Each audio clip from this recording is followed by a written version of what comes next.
Good evening, everyone, and welcome to another installment of TED Excellence, the show in which, in the game of patriarchy, I'm got the balls. And I come to you live from Crater Valley on the moon with Dog Cat Fox, a Pepperjack, and all of you. Good evening, everyone. Welcome again to Thursday. Terrifying Thursday.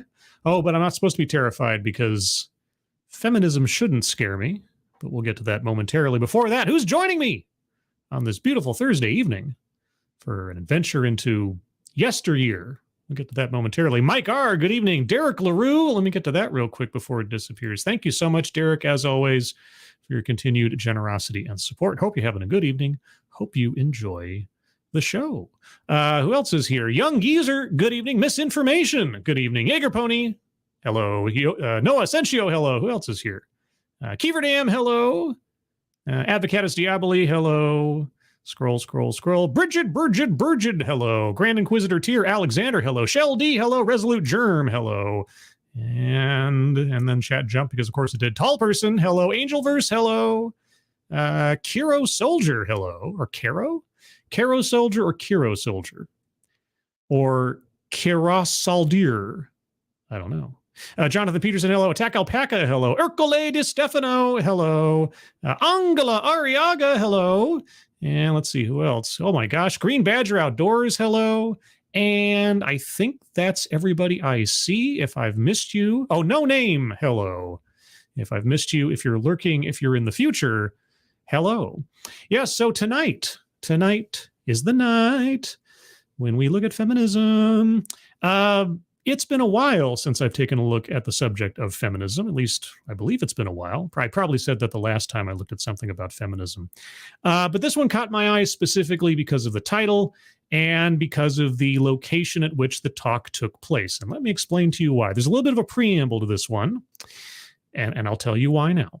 I first started hearing about or really paying attention to the subject of feminism probably back around 2014, 2015. I think it was during the Gamergate crisis when feminist frequency and all that stuff started bubbling up. I had heard the term before. It was kind of a punchline otherwise, but I didn't know much about it. But boy, howdy, did I learn. Did I learn over the ensuing years. And once I started my own channel 7 years ago, nearly now, I did a few videos, 2 or 3, on the subject of feminism, trying to decipher it, trying to understand what the argument was for it in the modern day and how it would help everybody or what's its. And yeah, so it became kind of a little bit of a staple in my early years on YouTube. And so I thought, when I saw the title of this, Why Feminism Shouldn't Scare You, it caused me to think for a second. Why shouldn't feminism scare me? Well, I guess I have a couple of questions. First and foremost, which feminism are you talking about?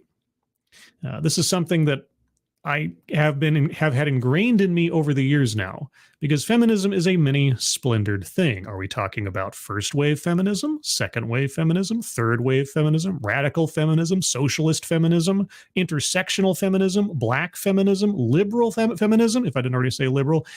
Which feminism are we talking about?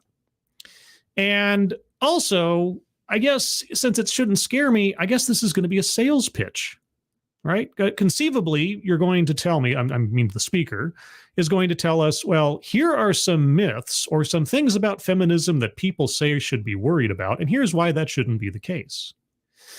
And so I thought, all right, well, not quite sure which feminism we're talking about, so that's important. But let's say it's just feminism in general. All right. Here's my question. Here's the overarching question, my piece of curiosity for this presentation. Have the arguments in favor of feminism from an advocate changed since 7 years ago when I started my channel? And what does that mean? Well, I guess I'm going to have to hear something other than feminism just means equality between the sexes. I'm going to have to hear something other than feminism is good for men too, and things like that. I'm going to have to hear something different or new, or somebody say something like, feminism, first and second wave feminism should find their ways to all corners of the world. And I'd have very little to say. Like, well, yeah, You know, the kinds of feminism that led to equality under the law. Sure. After that, I'm not quite sure what you're going for. But something might have been given away in the thumbnail from TED, because the speaker is wearing a shirt that said women's rights are human rights. And I'm like, yes. But first, what is a woman's right? Name for me a right that belongs exclusively to a woman, or should belong exclusively to a woman.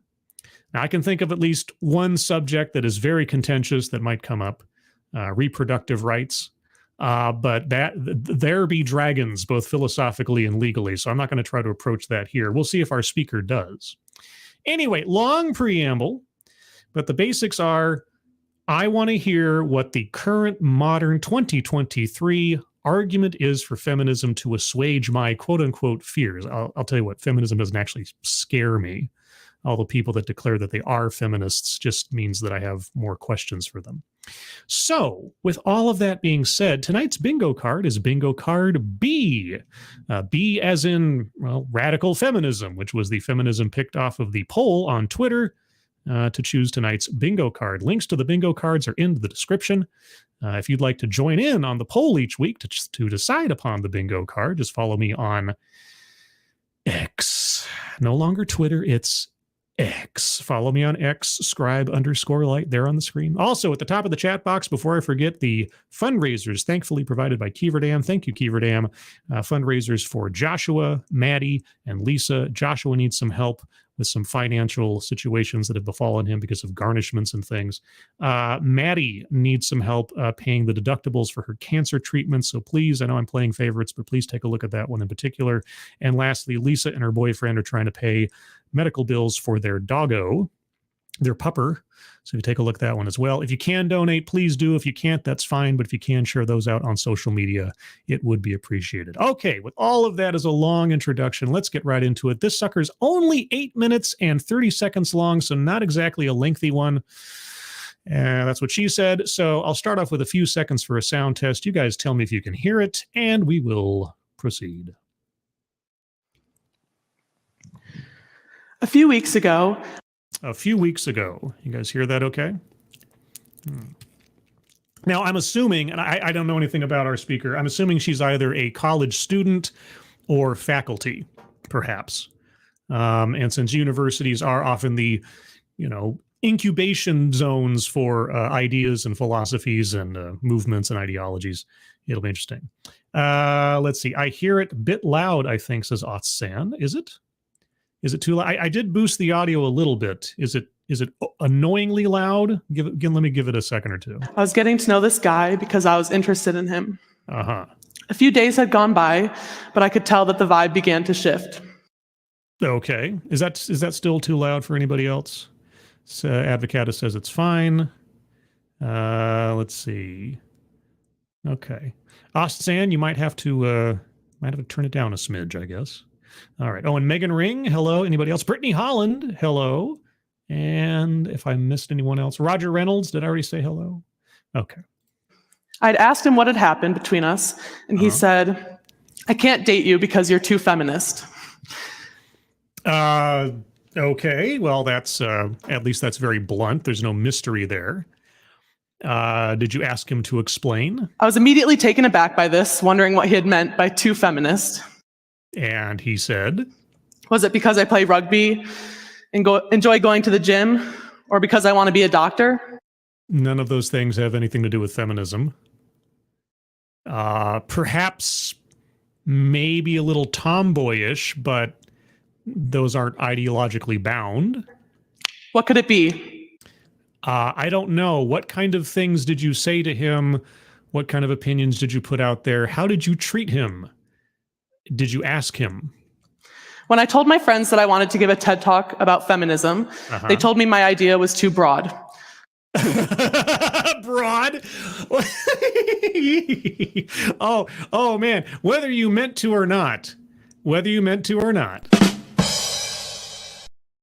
Oh man. Does she even know? Okay, I'm going to go to the bingo card real quick because Yeah, I might be jumping the gun slightly here, but I'm still gonna go over the bingo cards. Remember, this is bingo card B. Let's see. Marginalization. Not yet. Self-vilification or wretchedness. Not sure yet. Contradicts own point or argument. Not sure what the argument is yet. Feminism. Well, that's easy. We've already heard it said. It's on her shirt and so on. So circling feminism, and likewise circling free space, because free is the best price. Microaggressions, unconscious bias. Not yet. Privilege. Not yet. Benevolent condescension. We'll see. Weightless example. Plays victim.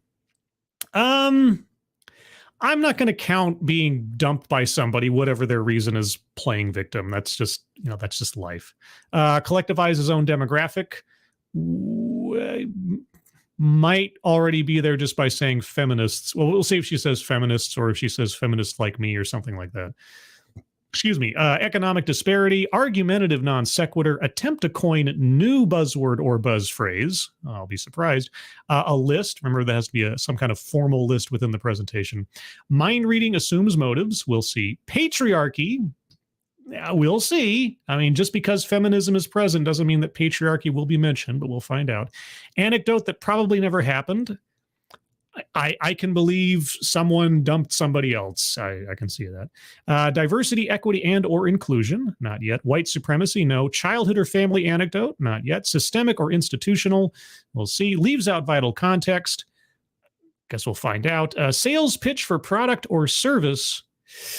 I don't know if feminism can be called a product or a service, but we'll find out. And lastly, word salad. So those are the things we're keeping our ears open for. Remember, we got feminism so far and free space. Let's continue. Of course, with feminism, you could go in many different directions. Mm-hmm. But based on my experience with this guy, I wanted to address the actual definition of feminism. Oh, the actual definition of feminism. Okay, so it's going to be, here's my prediction. I've got my Karnak helmet on. It's going to be the equal treatment of men and women, right? Or that men and women are treated equally. You see, I asked a few guys on the dorm floor of my building what they thought the definition of feminism was. Okay, well, again, the definition is equal treatment between men and women, or equal rights among men and women. But here's the thing. There's the definition of a word, and then there's the word in action. Because I can say the Democratic People's Republic of Korea sounds great. And if you define each of those words, all sounds above board. Then you look at North Korea, and what's the actual result? I was faced with responses such as, I don't feel comfortable answering that, Kate, or that's a loaded question, or the desire women have to be better than men. One guy even told me that if women and men had equal rights, he would be able to hit a girl. I guess it would depend on the context. But societally speaking, yeah, it is not looked highly upon men striking women. Even in self-defense. Even in self-defense. I have seen more than a few videos in my time, security footage or otherwise, where a woman is slapping a man around and nobody does a thing. But then the man turns around and slaps the woman once and everybody's suddenly offended. So, yeah. I was faced by this response with the majority of men on the floor of my dorm building. Okay, you're looking down too much, unless you got your lines down there, I guess. I don't know. Feminism is not a word that needs to be tiptoed around. It is not fragile, and it is not scary to address. Okay, first and foremost, as I say about all TEDx speakers, I don't care what the subject matter is. I don't care what your argument is, good, bad, or otherwise. It takes a lot of courage to get up on a stage and give a speech in public. I know I would probably not do that well, public speaking. I know, it's strange to say. So all credit and respect to our speaker, because she's obviously having a little trouble, but that's understandable, and I fault her not for being nervous on the stage. Also, Lexi Mads is here, and Roan Hirushin, Rotten Corpse, Miranda Stone. Anybody else I missed? I probably did. If I did, I apologize. All right. You see, You see, feminism does not need to be tiptoed around because it's a bare minimum. You see, the bare minimum, equal opportunities for all, regardless of sex or gender identity, is not a radical idea. You're right. It's not a radical idea. It's called egalitarianism. It's not called feminism for nothing. That's why it starts with fem.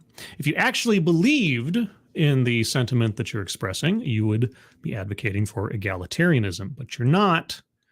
And that's where the question marks start coming up. When discussing men should discuss reproductive rights or representation in politics, not the right to beat a woman. Well, okay. The guy in the dorm talking about that, I'm assuming he was kidding, but let's see. Representation in politics. How do you mean by representation? Do you mean by voted by the people, or do you mean some kind of proportional presence of women in politics? Well, I would point you to the midterm elections of 2018 as one example of a whole lot of women being elected to politics. I direct you to the popular vote in the 2016 election that went to Hillary Clinton. So the idea that women in politics is somehow anathema in this society is, I think at this point, at least put into doubt, to be very nice about it. But okay, and also beating women. Yeah. Fragile and toxic masculinity has shaped the way men act, speak, and interact with others. Oh, toxic masculinity. Oh, okay. So feminism is about treating men and women equally, but men are inherently toxic and masculinity. Okay. Okay. Contradicts own point or argument. All right. So vilifying men. It's not about women being superior or anything, but all right. So let's see. Where did I put that on this card? Oh, there it is up at the top. All right. Contradicts own point or argument. Okay. It creates this anxiety and need to feel masculine. This is how feminism became controversial in society. That's no. That's not why. That's not why. This need to keep up this macho man persona has created awkwardness surrounding conversations about women's rights. Okay, vilifying men does not bolster your argument for feminism. But where do men get this insatiable desire for dominance? Testosterone.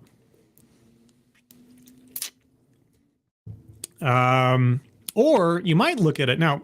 I know it's difficult from your perspective to do this, but you could also look at what you might perceive as dominance as a sort of male expectation of taking responsibility, of protection, of taking the lead.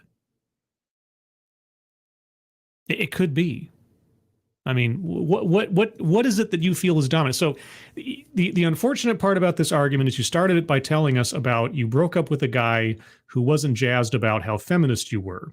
And you interpret it as taking actions and activities and hobbies as a sign of your quote unquote feminism, which I mean, I can't tell what this guy's reasoning was, and you're not telling us, so maybe you don't know, but I seriously doubt it was the fact that you played rugby or went to the gym. It might be how you behaved around him, and he wasn't that jazzed about it. Because feminism is an idea. It's not going to the gym. It's not playing rugby. So not the best start to preamble your talk here, especially when you keep dunking on men. Tell us why feminism shouldn't be something to be afraid of. Why do people have to man up or grow a pair? During high school, I read a book called The Macho Paradox by Jackson Katz. This book, published in 2006, addresses how we as a society mold boys with the mindset that excuses this fragile masculinity. Oh, now it's fragile masculinity. Okay, so I thought this talk was about, let me double check myself here. What was the title of this again? Yeah, why feminism shouldn't scare you. Okay, well now I'm hearing why men are inherently broken. This isn't telling me why feminism is a positive, because it sounds like feminism has told you to see men as villains. either as fragile creatures or as toxic creatures.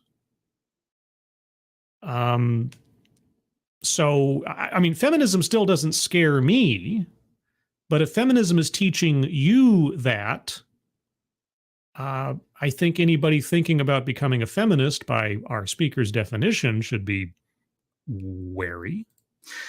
You see, little statements during our elementary school days, such as boys will be boys or girls mature faster than boys, are used as excuses to validate these inappropriate behaviors. You know who I hear say boys will be boys every single time I've ever heard the phrase in the last 10 years? Feminists saying that people say boys will be boys as an excuse for things. I've never heard anyone seriously say that phrase to excuse demonstrably terrible behavior. Now, I'm not saying it's never happened, but in all normal conduct in society and elsewise, the only time I ever hear that phrase is coming out of feminists' mouths saying that it excuses bad behavior. So, yeah, no, sorry. Instilled in our children since birth. Asking some young boys to grab chairs or move tables during elementary school was not ill-intended, but continues to belittle women and enforce the separation between genders. Pulling out the chair for a girl is belittling. Okay. Microaggressions or unconscious bias, because she's classifying those actions as such. Playing victim, because heaven forfend chivalry show deference to women, not belittle. It is often not the case that men holding a door open or pulling out a chair is meant to disrespect a woman. If you choose to feel that way, well, that might be a you problem. And childhood or family anecdote, because she was talking about her school days. All right, so far on the board: contradicts own point or argument, feminism, microaggressions, unconscious bias, plays victim, free space, and childhood or family anecdote. If she mentions patriarchy, we will have a bingo. To quote Katz, at the same time that impressionable boys absorb the lessons about how to earn respect in the world of men, they get the complimentary message that what is considered feminine has less value than what is considered masculine. That's why all boys hate their mothers. That's why all boys don't follow all over themselves to impress girls. Yeah, you got it right. Boy, oh boy, you nailed it. It is a short step from there to the belief that women should be subordinate to men and sexually available to them.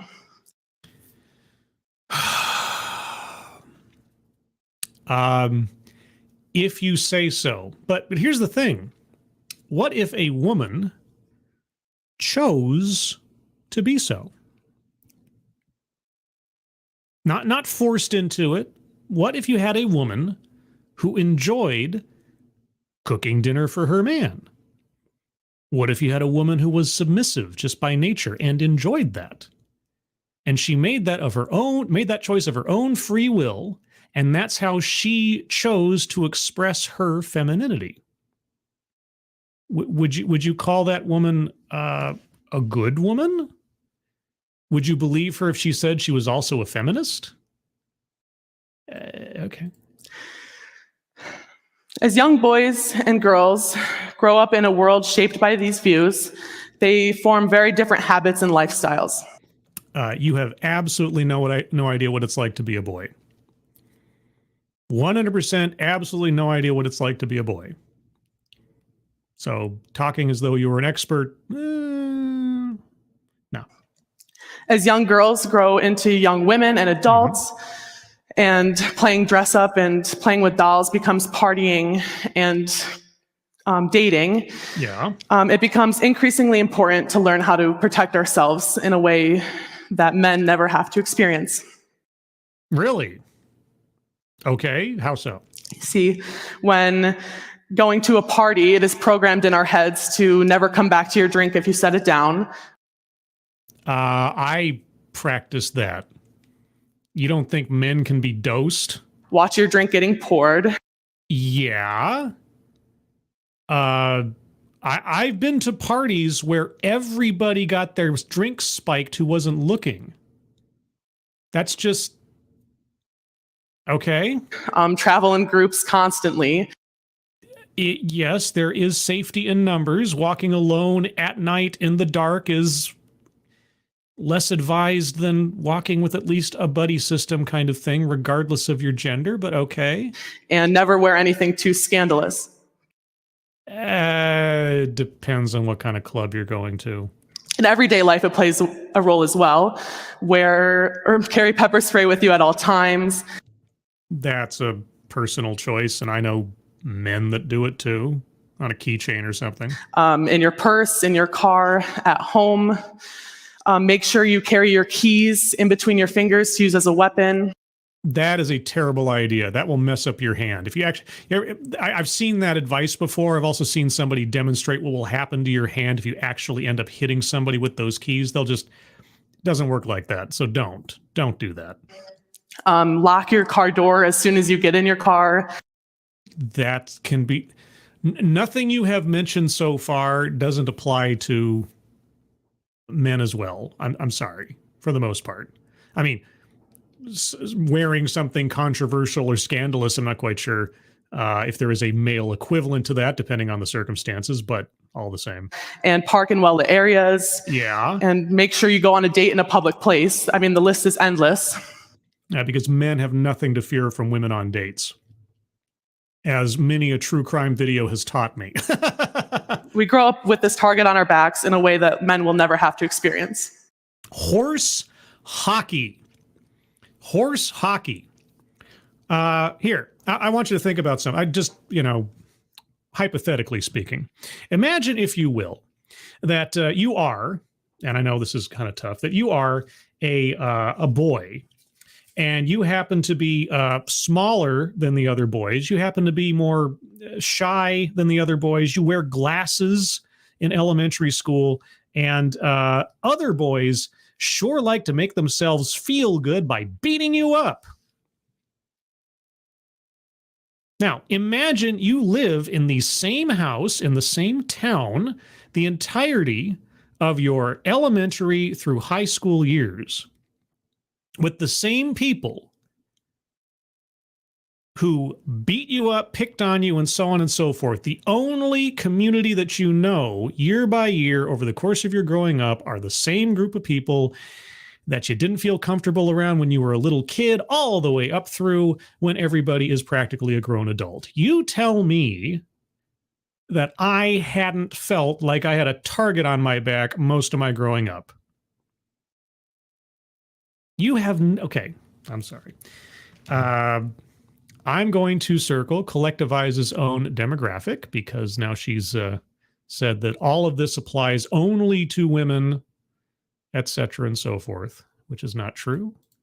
Also, I'm going to circle a list, because she did just list off a whole bunch of things that only women will ever experience, and so on. Boy, this is we're only halfway through this thing, and we got a whole bunch of squares already circled. When I was a little girl, I wanted to be a professional soccer player. Okay. Me and my friends, we grew up watching the U.S. women's national team for the majority of our childhood. Oh, you have my sympathies. That was where I was exposed to the gender wage gap for the first time. Oh, gender. Oh. 2 weeks after I changed the square, because you never hear anybody bring up the literal wage gap anymore, she brings up the wage gap. But all the same, economic disparity, circling it on the board. What are the odds? What are the odds? It was broadcasted across America that the female professional athletic facilities were not comparable to those of their male counterparts. The facilities were not... Wait. You bring up the gender wage gap, and then you bring up the quality of athletic facilities?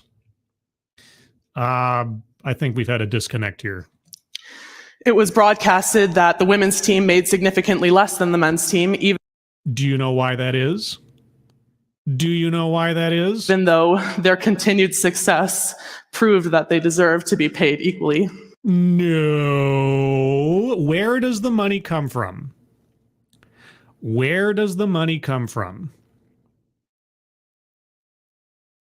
Deserve?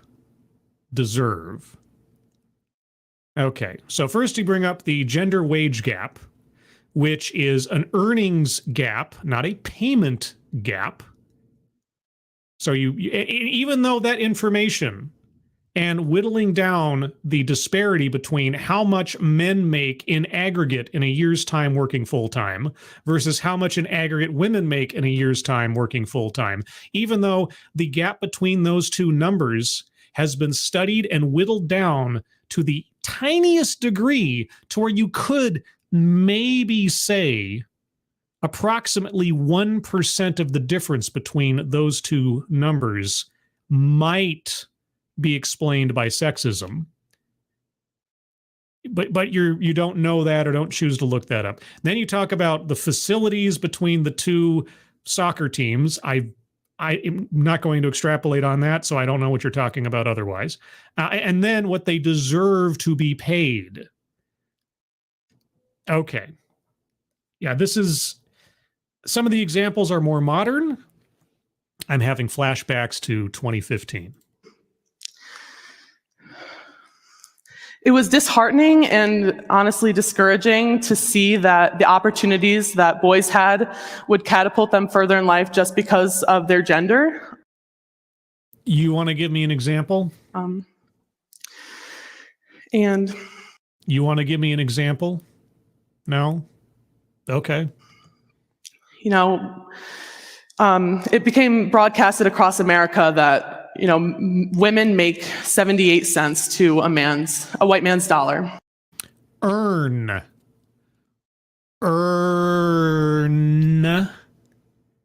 Did you look no deeper into that controversy? This is only one example of how women and men are still not equal. It is not an example about how men and women are still not equal.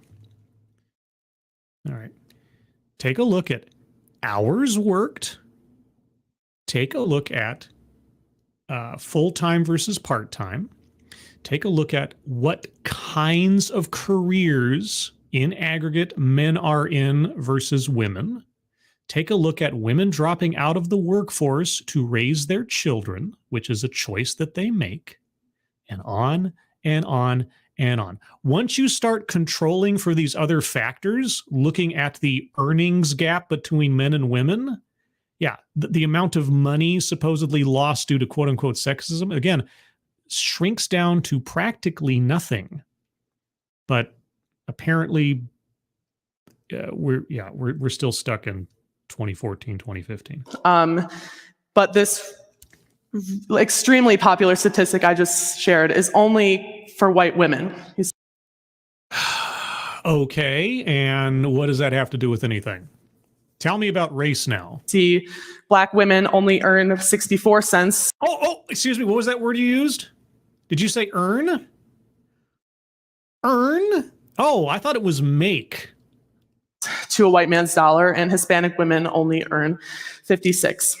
Okay, so even in your own explanation, there is a magical word there that doesn't... Okay. Sense. Intersectional feminism is a term used to help describe the differences between these statistics.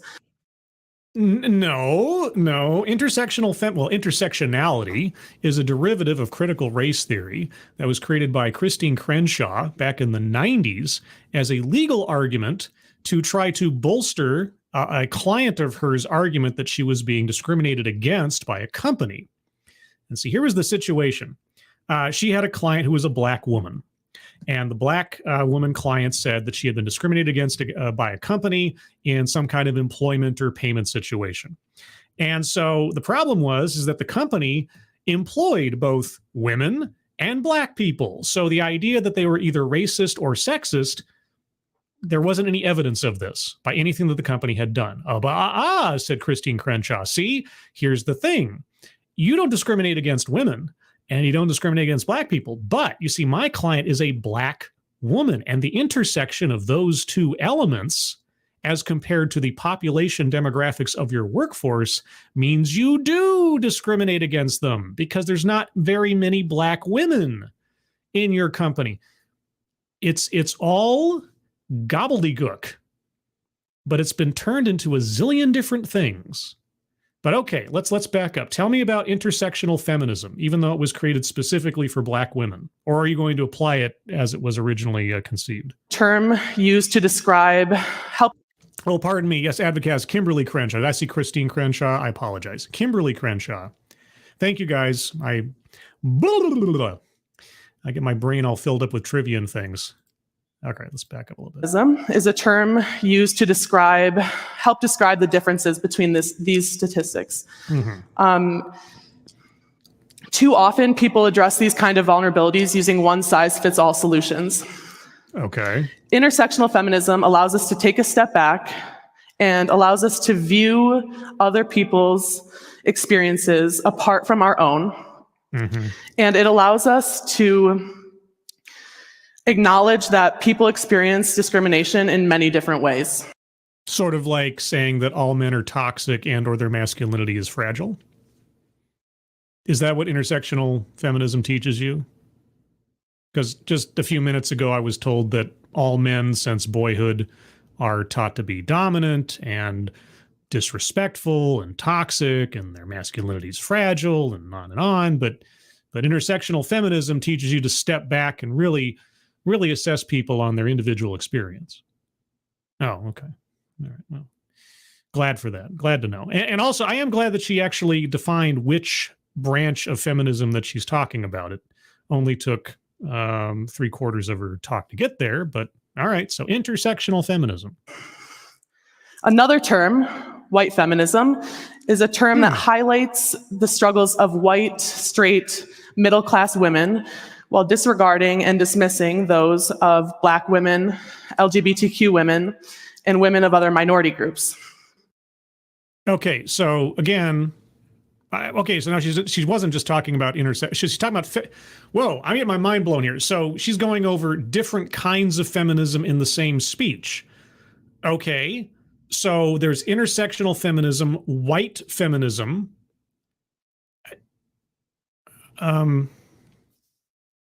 Which does our speaker practice? Are we going to go through all of them? Are you going to go through socialist feminism, sex positive feminism, Marxist feminism, radical feminism? Yeah. As I am a white, straight, middle-class woman. You must be a white feminist? It is crucial for me to acknowledge my privilege. Oh, privilege! Privilege is on the board. Let's circle privilege. Circling privilege. Oh, boy. All right, got that one. Real quick, over on the chat. Thank you, Keeverdam. Self-vilification. Oh, that's true. At the same time, you're absolutely right. Self-vilification or wretchedness. She is a terrible, horrible, white, cis woman. Thank you, Keeverdam. You're right. All right. Boy, we're closing in here. We're closing in. And recognize that I do not face as many challenges that other women do. Oh, so you believe in white supremacy. Okay. It is crucial that I acknowledge my privilege because I need to listen to and support women who have faced different discrimination. And it is important that I recognize that their experiences are different than mine. All right, so you have to humble yourself before someone else on the basis of their skin color as compared to yours, because obviously you know the condition of their life and the quality of their experiences based on their gender and their race. Okay, if that's how you think. When I found out I was giving this TED Talk today, I've been extremely nervous, to say the least. I have been anxious and filled with anxiety about how people will perceive me because I'm addressing feminism. Well, I'll put it this way. I think you have some life to live and growing up to do and some reflection to take. That's about as much as I'll say about it. Due to current societal norms, there's a very real possibility that I could be seen as weak or as a joke because I wanted to talk about feminism. Naive. That's the word that comes to mind. Naive and inexperienced. This is a problem, and it deserves to be taken seriously. This is a problem that needs to be addressed. Well, I'm going to circle mind reading assumes motives because she knows how she's going to be perceived, apparently. So, circling that one. Okay, boy, we are close. We are close to about 3 different bingos right now. I should not be worried about how I'm going to be perceived because men don't believe feminism is real.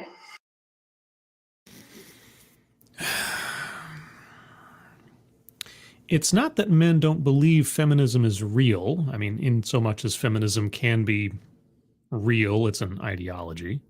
Men just have a hard time understanding what is it you are looking for. Because every time that and even in this talk, every example you've brought up is a misnomer at best. To be diplomatic, the gender wage gap is not a wage gap. It is an earnings gap, and it is entirely explicable by a whole raft of things that have nothing to do with sexism. The idea that the women's national soccer team deserves to be paid more because why, you didn't say.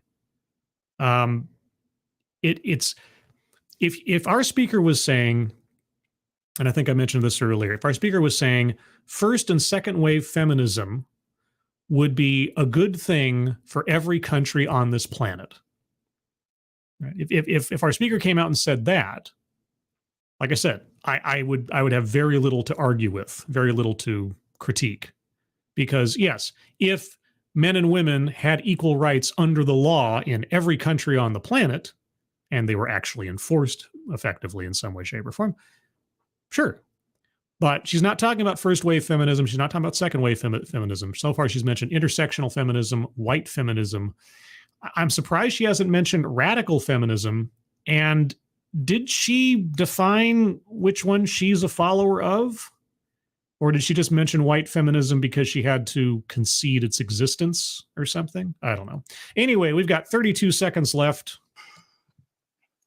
Start with the way you speak to your spouse. Are you talking to men or women? Or I guess it could be either these days, huh? Oh, wait, no. Your children, your family, and friends. I have to police my language? How so?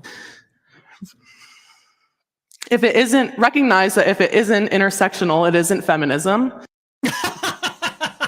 Oh man, do I have the no true Scotsman thing? Hold on. Wait a second. I used to have this. Do I still have this? Oh man, I used to have the sound bite clip thing for no true Scotsman in my old oh man. Okay, well, I don't think I can find it in the next 2 seconds. I used to have this this little sound clip of bagpipes playing, and your argument is no true Scotsman. If your feminism isn't intersectional, it's not real feminism. Hold on, let me see if I can find it. I really should have that up. Oh, I do. Hold on. I know. Comedic timing. It's always late. Let me hold on 1 second here. Where is it again? It's in the, if you can believe it, the Scribe Light folder. Okay.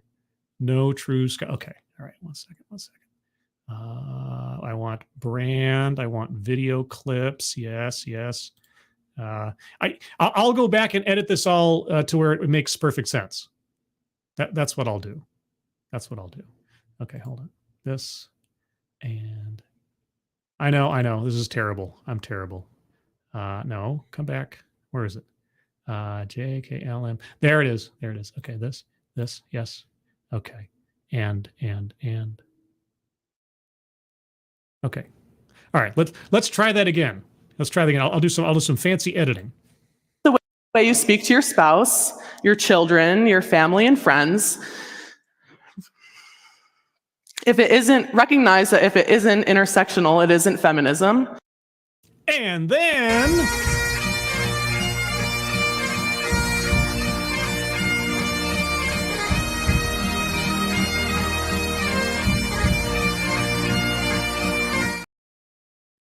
there you go. The no true Scotsman. I haven't used that in years.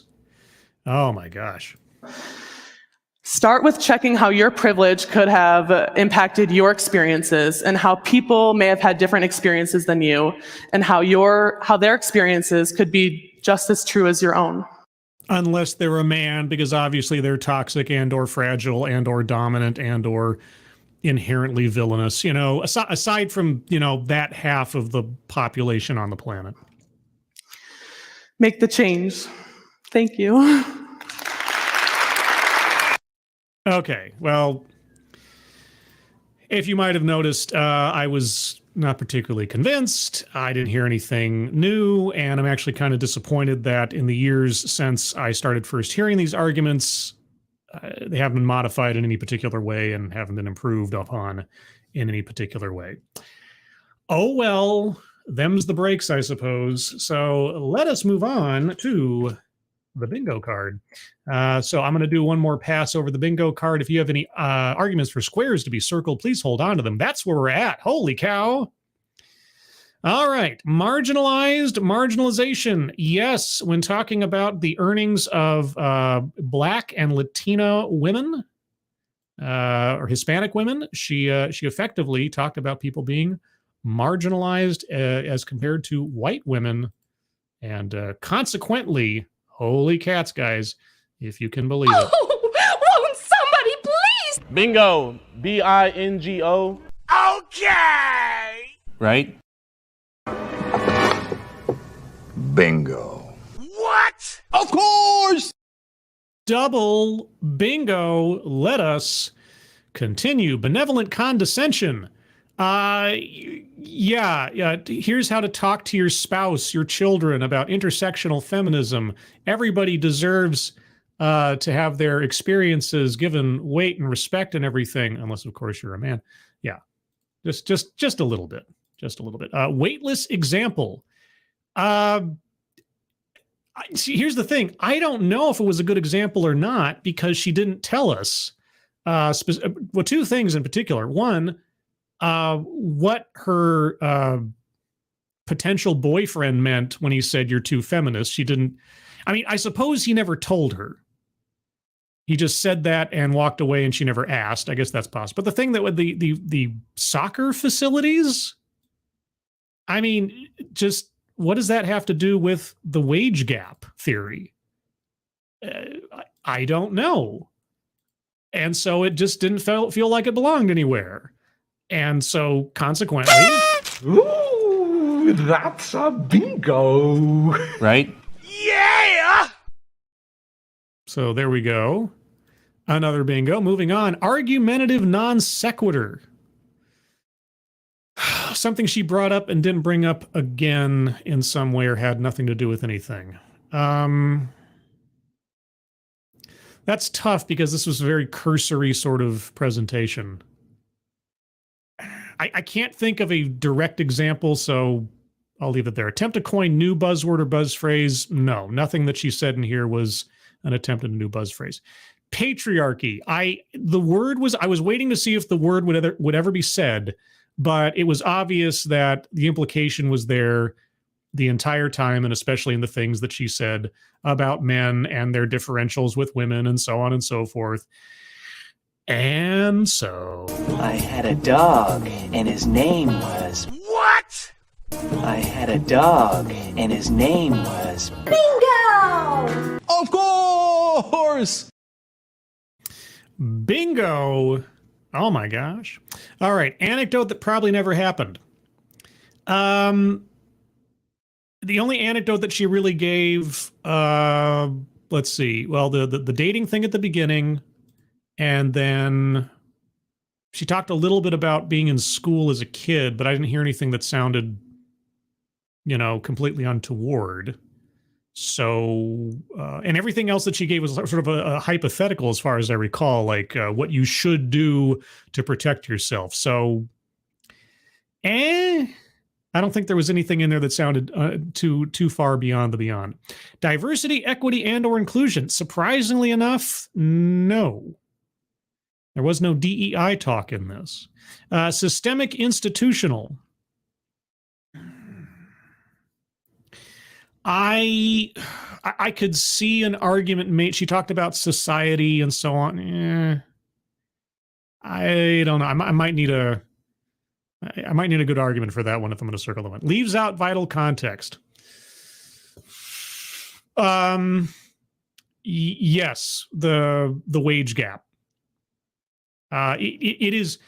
If this were 2014, 2015, when the wage gap was all the rage and everybody was just spouting it off as though it were fact, if there hadn't been years of extra analysis into that argument prior to this, then maybe I'd feel differently about it. But at this point, there really is no excuse for bringing up the earnings gap and using it as an example of inherent societal gender discrimination. So, yeah, I'm circling leaves out vital context for that, along with, I'm sure, a couple other things in there. Sales pitch for product or service. No, feminism is not a product or a service, as far as I can tell, unless somebody's got a really good argument otherwise. And word salad. I mean, I understood everything she was saying, even if I didn't agree with it. A lot of the things she said were kind of disjointed and didn't like sort of talking about the soccer facilities and not telling us how that applies, bringing up the guy said she's too feminist, and then just equating that to activities. I don't know if that counts as word salad, though. I didn't feel like she was just saying things to say things. They didn't complete some thoughts and such, but Anyway, that's where I'm going to leave it. If you have arguments for squares to be circled, please put them in the chat now. If I've already missed you saying something, just repost it. Let's see. Scrolling up a little bit. Let's see. Super Koopa TV. Gosh, this is so textbook it hurts. Yeah, it was. I was having a very retro feeling watching this. I really did. I honestly did hope I was going to hear something new as far as argumentation. I mean, she brought up some more recent examples, I suppose, to try to make her argument work, like the soccer team. But that was really the only one, I guess. But yeah, no, this is very boilerplate. This is boilerplate 2014, 2015. If you'd played this same talk 5 years ago, you wouldn't be able to tell the difference. There wasn't anything. I didn't notice anything new here. Let's see. Roger Reynolds, no, you are addressing all the bullshit you were indoctrinated with. That's the thing. I mean, she talked about stepping back and sort of looking at it. And I'm like, oh, that's what you should do. You should really step back and think about both what you say you believe versus what it is you are actually advocating for.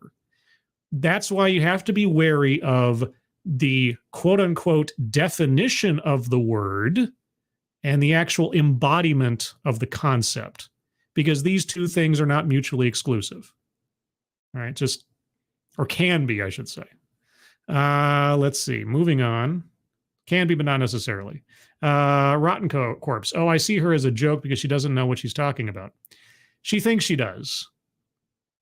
And I mean, someone sold her on this. And from the beginning, you know, I don't want to get too armchair psychologist on this, but the beginning of this talk was really man-hating. Really came out swinging on belittling and vilifying men for what they are, first and foremost, which is a very feminist attribute most of the time, or at least stereotype. And that didn't bode well. Let's see. All right, scrolling down. I think I scrolled up too far. Here we go. Advocates, diaboli, patriarchy. Okay, well, yeah, I already covered that one. All are examples of the problems with how boys are raised in standard. Yes. Got that one. So I'll scroll down a little bit more in case I miss something else. Okay, Super Koopa, transcribe it. The sad part is she really doesn't even attempt to understand men, just assumes everything about us based on her own bias. Kind of disgusting, counterproductive. I mean, again, the contradiction and contrast between how she ended the talk versus how she started off. She wants everybody to be assessed through an intersectional lens on their lived experiences and on their individual circumstances, and yet masculinity is toxic or it's fragile. That's the square she's got to circle at some point, presumably in her life. I hope so, because it sounds like a very, sad kind of way to think about the world. John Miller, Scribelite, was it you or her who brought up that a black woman makes less than a white one? She did, because it kind of implies the system is against the black woman. Was that an argument for systemic, or is that just a comment? I'm not quite sure. Well, my point there is that she said that she has to, know that when she encounters somebody who's not a white woman, she has to understand this, that, and the other. And it's like, okay, so you're already making assumptions about the condition and quality of someone's life experience before you've even talked to them based on what they look like. That's not a very progressive way to go. And also vilifying yourself or any other white woman as inherently having a privilege because of what they look like. Well, now you've not only belittled any accomplishment they may have, but you've also diminished any hardship they may be experiencing because quote unquote, they have privilege because they're a white woman. This racial identitarianism is poison. That's all I got to say. Racial identitarianism is poison, left, right, and center. Elementity, she definitely talked about how society creates toxic males. That's a system she clearly feels. That is true. Okay, good point. Good point. Yes, society produces men in this way, and so it's a system. Yeah, okay. All right. I got you. That works. That works. So that works for me. Okay. Let's see. Moving on. Advocatus Scribelite. Since you spoke about social norms of how we raise children as far as boys and girls. Yes. Okay. Yeah. Both you and Almentity got it. Okay. All right. So let's see. What do we got left? Argumentative non sequitur. I mean, see, given that feminism has all these all-encompassing possible arguments or points or anything else, I don't know that anything she said didn't technically apply to an argument for feminism, even if it's not a good argument, right? So I don't know if there was any non sequiturs in there. Difficult for me to say otherwise. Attempt to coin new buzzword. No, that's not going to happen. Anecdote that probably never happened. Diversity. Yeah, I could see some wiggle room, maybe, depending on what the argument is for word salad or argumentative non sequitur. The other three, I think, we're dead in the water. So if anybody has any other arguments for squares to be circled, put them in the chat now. This show might go relatively short tonight. But given how much streaming I'm doing this week, boy howdy. Yeah, if you didn't know, I am sitting in as third chair for the alcohol and ammunition stream put on by Sinatra Says and Drunken Uncle. Did so on Monday. I hosted the show yesterday, which you can find on my channel. And I'll be sitting in again on Friday, and then again next week on Monday, Wednesday, and Friday, hosting again on Wednesday. I'm already cooking up a new and different introduction video for my second hosting duty next Wednesday, so you have to wait for that one if you're curious about that. Let's see. Advocatus Diaboli. Being able to hit women is a non sequitur. It is a joke and had no real connection to her point.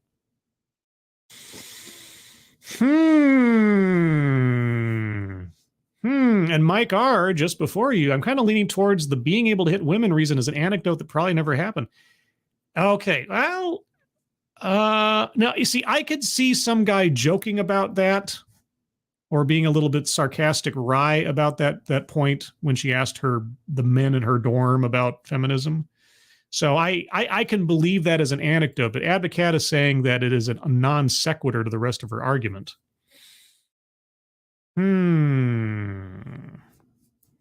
Let's see. No, I believe someone said it as a joke. Yeah, I would have a hard time thinking that in this day and age, that a guy said that like seriously. All right. So, but non sequitur. The problem is that if I believe the anecdote is true and she was relaying it as part of her survey. And that's just the responses that she got when she asked around about the subject.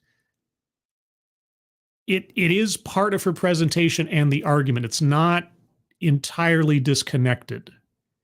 It doesn't become a good argument, but if the guy actually did say that, she's quoting someone, and I don't have any reason to believe that she just wholeheartedly made that up, I can't say it's a non sequitur. That's the part that I'm running into and saying that it's so. If she had volunteered that out of thin air, then maybe.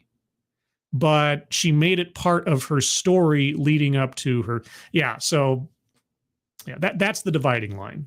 That's the dividing line. So I hate to be picky here, but it is a bingo square, and it's okay. I think I've explained myself. So I think we're going to call it there as far as the bingo cards. So we got 1, 2, 3, 4 bingos. Sorry, 5 bingos. Did I hit the button 5 times? Let's see. Did a 1, did a 2, did 3. No, it was just 4. 1, 2, 3, 4. Yeah, just the 4. Okay, I miscounted. Pardon me. Did I hit the button 4 times? I don't know. I know I did at least 3. I'm going to hit it again just for fun. Is that okay? Ooh, that's a bingo. Right? Yeah! Wait, what's this? What's this? Carol Soldier, I gave Scribe a compliment, not sure why my comment got axed. What? Your comment got axed? I'm looking at the chat. Did somebody... Okay, Caro, I don't know. I don't see another comment. Tell you what, try again. I love compliments, and I don't usually axe comments unless YouTube did something. YouTube can sometimes spike something randomly or otherwise. Or here's the other question. Do you have your chat set to live chat versus top chat? It's always possible that if you don't have it set to the correct thing, some chat messages get, I don't know, hidden or unviewed or something. So check that too. But try repeating whatever you said, because I love compliments. I love compliments. Let's see. Programming note. Again, tomorrow at 2:30 Pacific time, 5:30 Eastern time, I will be on the Silent Sin channel for my third appearance as co-host on the AAA stream. So check out Silent Sin. Look that up. You'll find a little fedora hat as the avatar there. And then Sunday at 8 a.m. Pacific, 11 a.m. Eastern will be the Sunday stream, where I'll talk about a thing. Don't know yet. I'll probably decide it on Saturday. Of course, Saturday is going to be a busy day because I'm going to go see my folks with my sister. So there's that. And then, of course, later on Sunday evening at 5 p.m. Pacific, 8 p.m. Eastern will be the next installment of Book Review of the Vampire, where my friend Leonore and I will continue diving into The Vampire Lestat and giving our thoughts on a very old book, because vampires. Let's see. It's on live chat. Okay. See, I want to solve this mystery now. I'm scrolling up. Let's see. I see Caro Soldier said 4X bingo, triple bingo. I don't see anything else. And I don't see that anybody edited out a comment or blocked it or anything else. So I can't tell you why your comment isn't there. But yeah, it could have been lost by YouTube. Don't know. So if you'd like to repeat it in the next minute or so, great. If not, that's cool. It's fine. Emperor W.R. Costin, why would they recruit you when Dogcat Fox is an option? Scribe, I don't know. I still don't understand it. No, I was just, I am as bewildered as you are. But with that, everybody, I think I'm going to call it here. Relatively short episode tonight, but then the talk itself was relatively short. And if you want some extra Scribe-like content, again, I did a whole show yesterday with Sinatra and Drunkle. You can find that on my channel as the AAA stream number 390. But otherwise, everyone, thank you so much for joining me. Moderators, thank you for keeping an eye on things, even though everyone here is so well behaved. You have very, very little to do. Everybody who donated, either to myself or to the fundraisers at the top of the chat box, thank you guys so much for your generosity. Really do appreciate it. If you like this kind of thing, leave a like. I'm told that helps out with the algorithm. If you said something in the chat and I missed it, or you're watching this in the future and you have something you'd like to add, please leave a comment below. And beyond that, everybody, hope you have a good rest of your Thursday. Hope you have a good Friday ahead of you and weekend as well. I hope you're all safe and well. And also, I have a Discord. I almost sometimes more often than not, sometimes always forget that I have a Discord. If you'd like to join the Discord server, let me get you a link here in the chat real quick. 1 second, get that there, get this here. Oh my gosh, stop and stutter in my outro. There's a link to the Discord. All you have to do is click on that link. You'll find yourself on the landing channel called Say Hello. And in addition to saying hello, you have to give the secret word for the stream, because the secret word tells me and my moderators that you actually watched the show. And the day's secret word is patriarchy, because it wasn't mentioned, but it should have been. And that is the overriding concept that is apparently poison to all women. With that, everyone, hope you're all safe and well. If you're not well, please get well soon, and I'll see you on the next one. Take care. Bye-bye.